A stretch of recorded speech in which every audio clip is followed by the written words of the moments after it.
नमस्कार दोस्तों, मैं जयश्री शर्मा, हिम्स पैरामेडिक एंड नाइजवाइज एक्सपर्ट। आज बीआरसी सर का सेमिनार था, आप लोगों को सबको पता होगा। तो वहाँ पे सेशन अटेंड करने के लिए मैम अनु मैम आई हैं चंडीगढ़ से। तो मुझे आज मौका मिला, तो मैम से मैं आज कुछ क्वेश्चन पूछना चाहूँगी। आप सभी के क्वेश्चन जो भी मेरे पास फ़ोन आए थे, तो मैं चाहूँगी कि मैम वो उस क्वेश्चन का आंसर दें। तो मैम से बात करते हैं। Hello ma'am. Hello, thank you Jayashree. Yes ma'am. Ma'am आज आप सेमिनार अटेंड करने के लिए आई थी? आज आने के लिए दो रीज़न्स थे। एक तो वो सेमिनार था और एक ये जो गुड़गांव में हिम्स प्रीमियम खुला है जी, इसका इनॉग्रेशन भी था। अच्छा, तो इन दोनों रीज़न्स के लिए मैं यहाँ आई थी। अच्छा मैम, वहाँ पे पूरा मतलब मैम वहाँ पे सारी चीज़ें हैंडल करती हैं चंडीगढ़ में, सब चीज़ को फॉलो करवाती हैं और पूरा सब चीज़ इन्हीं के अंडर में ही आता है। तो मैं चाहती हूँ कि किडनी पेशेंट्स के लेकर कुछ आज क्वेश्चंस पूछूँ मैम से। तो मैम मैं जानना चाहती हूँ कि जैसे जो भी किडनी पेशेंट हैं, तो ये जो सर का जो है ग्रैड थेरेपी, उससे कई लोग ठीक हो रहे हैं, तो आप इसके बारे में क्या कहना चाहती हैं? देखिए, ये अकेला टब नहीं है। अगर आप इसको देखिए, एक प्रोटोकॉल है। इसमें ग्रेविटी, प्रेशर, इन सारी चीज़ों को, जो कि नेचुरल चीज़ें हैं एक तरह से, तो वो उनको यूज़ कर उनको इस तरह से डिज़ाइन किया गया। और साथ में डाइट, ये सारी चीज़ें मिलाकर एक प्रोटोकॉल है, जिससे कि पेशेंट, जैसे आपने बोला कि जो ठीक होते हैं, और वो वही पेशेंट ठीक होते हैं जो पेशेंट वहाँ से आके रहते हैं, सीख के जाते हैं और उसको वैसे ही फॉलो करते हैं पूरा, जैसे कि उनको सिखाया जाता है। जैसे डॉक्टर बिस्रुट ने जब एक पिछले साल, जब 2021 में जब हम लोगों ने ग्रैंड लॉन्च किया, तो उस समय बिल्कुल नई चीज़ थी। एंड लेकिन धीरे धीरे करके अब हमारे पास वहाँ, जब डेरा नस्सी वाला जो हिम्स हॉस्पिटल है, वहाँ पर अगर 100 पेशेंट्स हैं, तो 100 में से 75 पेशेंट्स जो होते हैं वो CKD के ही होते हैं, CKD के ही हैं। और उनमें से काफ़ी सारी अच्छी मात्रा में पेशेंट जो हैं वो पहले 7 दिन में ही बेनिफिट होते हैं। कुछ पेशेंट्स घर जाके कंटिन्यू करते हैं, वो वहाँ जाके उनको ज़्यादा बेटर अच्छा रिजल्ट मिलता है। मैं इसलिए बोल रही हूँ ये वाली बात, क्योंकि हम देश के किस कोने में रह रहे हैं, वहाँ हमारी ज्योग्राफी क्या है, हमारी वहाँ की जो मिट्टी में उगने वाली जहाँ हम रहते हैं, वहाँ पे जो शाक सब्जी उगती है, वो उसी मिट्टी से हम बने, उसी मिट्टी में वो पैदा हुई। तो जब उस सब्जी और उस फल को खा के वो उस डाइट पे रहते हैं, तो उनको बेटर रिजल्ट्स मिलते हैं, क्योंकि वो उनके साथ, उनकी बॉडी के साथ वो एक पहले से ही सामंजस्य उनका अच्छा बना होता है, तालमेल बना होता है। वहाँ की जलवायु, जल और वायु, और वहाँ पे उगने वाली वनस्पति, सब चीज़ें जो हैं वो उनकी बॉडी के साथ में एक अच्छे कोऑर्डिनेशन में पहले से ही होती है। इसलिए घर पे जाके पेशेंट अपने घर पे करते हैं तो और भी ज़्यादा अच्छे रिजल्ट आते हैं। ये मैम आपने इतनी अच्छी बात कही, इसमें बहुत गहराई है और शायद किसी ने इतना सोचा ही नहीं होगा कि जिस ज़मीन में जो चीज़ें उगती है उस एटमॉस्फेयर में वही चीज़ें यूज़ करनी चाहिए। आपका यही मानना है? जी, ये मेरा मानना नहीं है अकेला। जैसे कि मैं वही बातें करती हूँ जो हमारे शास्त्रों में लिखी हैं, या फिर वो चीज़ें हमने देखा हमारी दादी नानी हमारे घर में जो बताती थी या करती थी, या कई बड़े बुजुर्ग आस पड़ोस में आजकल भी हमें दिखते हैं। फिर वही चीज़ें जो है हमारे शास्त्रों में लिखी हुई हैं, एंड वो एक कोरिलेशन बन जाता है, टेक्स्ट में भी है, प्रैक्टिकली भी है, तो इसका मतलब यही सच है। तो वो अगर हम देखते हैं, तो हम जहाँ पलते बढ़ते हैं, वहाँ कुछ खास तरह की सब्जियाँ जो होती हैं बाय नेचर, मतलब कुदरती रूप से अपने आप उगती हैं। इसी तरह से ऑयल सीड्स की अगर हम बात करते हैं, तेल है, तो पंजाब है, हरियाणा है, नॉर्थ है, अगर हम पूरा नॉर्थ लगा लेते हैं, तो यहाँ पे सरसों पैदा होती है, तो सरसों का तेल होता है। अगर हम साउथ में चले जाते हैं, वहाँ पे नेचुरल रूप से जो होता है कोकोनट होता है, तो कोकोनट ऑयल होता है। तो उन लोगों के लिए वहाँ कोकोनट उगाया गया ईश्वर ने। सही बात है। हम लोगों के लिए, जहाँ मैं रह रही हूँ, वहाँ सरसों का तेल उग रहा है, तो मुझे सरसों का तेल खाना है, इसीलिए भगवान ने उसको लेकिन बनाया। लोग में ऑलिव ऑयल वगैरह ये जो है ना बाहर के देशों का है, जहाँ पे होता है, लेकिन यहाँ पे भी लोग यूज़ कर रहे हैं, क्या सही है ना?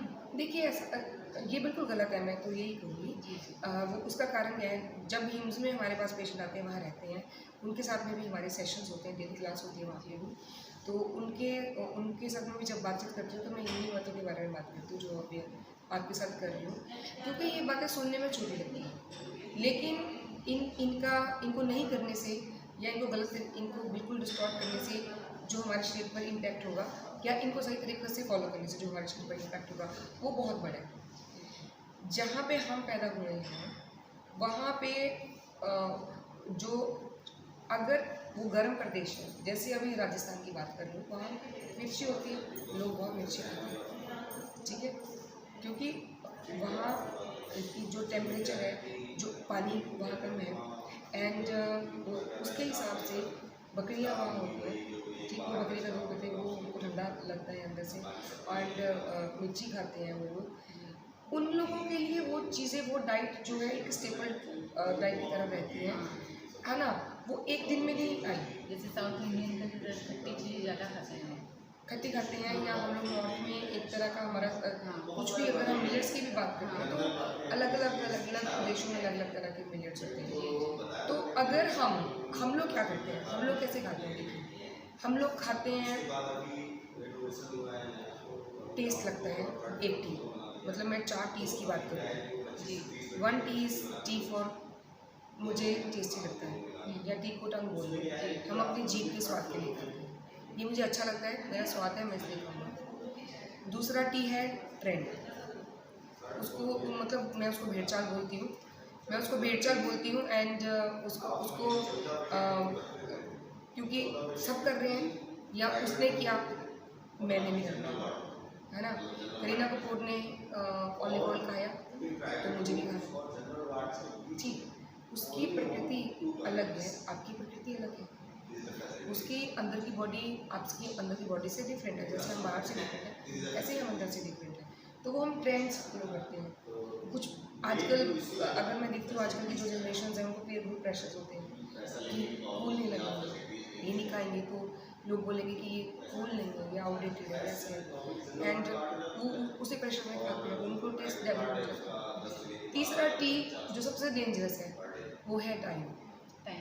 यस, हम घड़ी देख के खाना खाते हैं, 2 बजे खाना खाते हैं, 1 बजे का खाना खाते हैं, ठीक है, एक टाइम पे आके हमारी बॉडी उसी क्लॉक के हिसाब से सेट हो जाती है। आज मैं जितने बजे खाना खाऊंगी, कल भी उसी टाइम मुझे शायद भूख लगेगी, ऐसा हमारा बॉडी अपने आप एडजस्ट कर लेता है। लेकिन खाना खाने के लिए सिर्फ एक ही अलार्म चुनना, एक ही सिग्नल, एक ही सिस्टम जो जिसको ईश्वर ने बनाया जी, वो है टी फॉर टमी, पेट। जब उसने मांगा नहीं है तो हम क्यों उसको 2 बजे खाना खाएं? जब भूख ही नहीं लगी हुई है तो हम 2 बजे उसके अंदर क्यों खाना डाल रहे हैं? जब उसको भूख लग रही है वो सिग्नल देता है, अलार्म लगा हुआ है अंदर, तो उसमें आवाज़ आएगी, आपको फील होगा मुझे भूख लगी, क्योंकि उस टाइम बॉडी को का जो स्टॉक है वो यूज्ड है, उसके एंजाइम्स रिलीज हो चुके हैं, and they are ready for the next stop, इसलिए वो मांगती है, वो हमें बताती है कि now you can put the things in जी। तो इस तरह से यही इम्पोर्टेंट चीज़ है, स्वस्थ रहने के लिए यही सबसे इम्पोर्टेंट चीज़ है, ठीक होने से के लिए भी यही सबसे इम्पोर्टेंट चीज़ है। मेरा एक प्रश्न था कि किडनी पेशेंट को बेसिकली कॉमन चीज़ें दिखी हुई है कि स्वेलिंग होता है, चेहरे पे स्वेलिंग हो जाता है, लेग्स पे, और कई लेडीज़ों को प्राइवेट पार्ट पे भी ऐसे दिखने में आया है कि ये चीज़ें होती है, तो इसका क्या उपाय है, हमें बताएं। उपाय से पहले हमें सबसे पहले जानना होता है कारण। कारण ऐसे है कि जिनको प्रोटीन यूरिया होता है उनके फेस पर ज़्यादा स्वेलिंग जैसे रहती है। अभी जो लोग पेशेंट जिनको डायलिसिस पर हैं उनकी बॉडी में भी स्वेलिंग रहती है, किसी की चेस्ट में पानी भर जाता है, किसी के पेट में बढ़ता है, किसी के पैरों में बढ़ता है, किसी के हाथ में, जैसे हमने बोला कि प्राइवेट पार्ट्स में भी होता है, हाइड्रोसिल हो जाता है, मेल्स में भी होता है जी, ठीक है। एंड फिर जिनके जैसे आप बात कर रही हैं तो वो अगर फ्लूइड ओवरलोड है और वो टांगों से ऊपर तक बढ़ता जा रहा है तब वहाँ तक स्वेलिंग पहुँच गई, नहीं तो अगर कोई फिमोरल कैथेटर डाला हुआ है कुछ है उसकी वजह से भी हो सकता है। तो उसके लिए अगर आप उपाय उसका पूछ रहे हैं तो हमें टब में बैठना है, हमें हेडफोन ट्रीट करना है, ठीक है, पुनर्नवा है, कोचरू है, इनका सेवन हमें डाइट की तरह अपनी डाइट में ही इसका हम कर सकते हैं, सेवन के पानी को बाहर निकालते हैं बॉडी में से, और जो है बॉडी का प्रोटीन सही रहे, उसके लिए हमें हमेशा स्प्राउट्स खाने हैं, प्लांट बेस्ड प्रोटीन्स खाने हैं। प्रोटीन की कमी की वजह से भी स्वेलिंग हो सकती है। फ्लूइड ओवरलोड किसी दूसरी वजह से भी हो सकता है कि बाहर नहीं निकल रहा है ना, कारण तो यही है ना कि बाहर नहीं निकल रहा। किडनी पेशेंट दाल खा सकते हैं? बिल्कुल दाल खाते हैं। मूंग दाल तो हम अपने हॉस्पिटल में पेशेंट्स को खिलाते भी हैं। जी जी। जी हाँ, लेकिन क्योंकि इसमें मेटाबॉलिज्म का बहुत रोल है, तो इसलिए डाइट हमें बड़े सोच समझ के चूज़ करनी होती है। मैं एक क्वेश्चन ये पूछना चाहूँगी, कई फीमेल्स पूछते हैं ये चीज़ कि जैसे कि मतलब अगर उनकी पीरियड्स आ रहे हैं तो क्या वो टब यूज़ कर सकते हैं ग्रेड थेरेपी? बिल्कुल कर सकते हैं। एक तो सूट पहन के भी बैठ सकते हैं वो, जैसे आज भी हमने यहाँ पे डेमो दिया था आपको।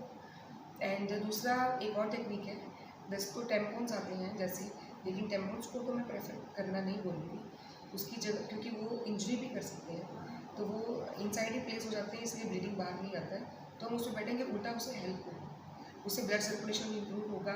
उनको पीएमएस है, उनको पेन्स होते हैं मेंस्ट्रुअल, उनको फ्लो अच्छे से नहीं आता, उल्टा आप टब में बैठने से उनको हेल्प होगी, रेगुलर होंगे पीरियड्स, क्योंकि हमारा मेटाबॉलिज्म करेक्ट होता है, हमारी सर्कुलेशन बढ़ रही है, तो हॉर्मोन्स भी करेक्ट होते हैं, तो पेन भी नहीं होगा उनको, है ना। और लेकिन क्योंकि सिर्फ इसी वजह से कि ब्लीडिंग नहीं हो, तो वो आयुर्वेद में हमारा एक टेक्निक रहता है पिचू रखना, तो वो अंदर एक कॉटन का बना के रख सकते हैं, एंड ऊपर से पैड लगा के वो बैठ सकते हैं, बाद में उसको निकाल दीजिए, वो चेंज कर लीजिए। लेकिन एक बात मैं बोलूँगी कि जो मैरिड फीमेल्स हैं उसमें तो उनको ज़्यादा दिक्कत नहीं होगा, लेकिन जो अनमेरिड लड़कियां हैं वो डॉक्टर की सुपरविजन में पहले सीखें कैसे करना है, फिर ये करें। जी मैम, आपका बहुत बहुत धन्यवाद। आज आपने इतना अच्छा ज्ञान दिया जो बाकी लोगों तक पहुंचेगा। मैं फिर चाहूँगी कि आपके साथ और एक सेशन हो जिसमें और भी क्वेश्चंस हम लेंगे। तो आपका बहुत बहुत धन्यवाद मैम। Thank you Jayashree. ज़रूर जब भी ज़रूरत हो, जब भी कोई क्वेरीज हो, तो मैं हमेशा अवेलेबल हूँ, आप मुझे कनेक्ट कर सकते हैं, फ़ोन पे भी हम कनेक्ट हो सकते हैं, कोई ऐसी बात नहीं है। Thank you so much. Thank you very much. ध्यान रखिएगा अपना दोस्तों। Thank you.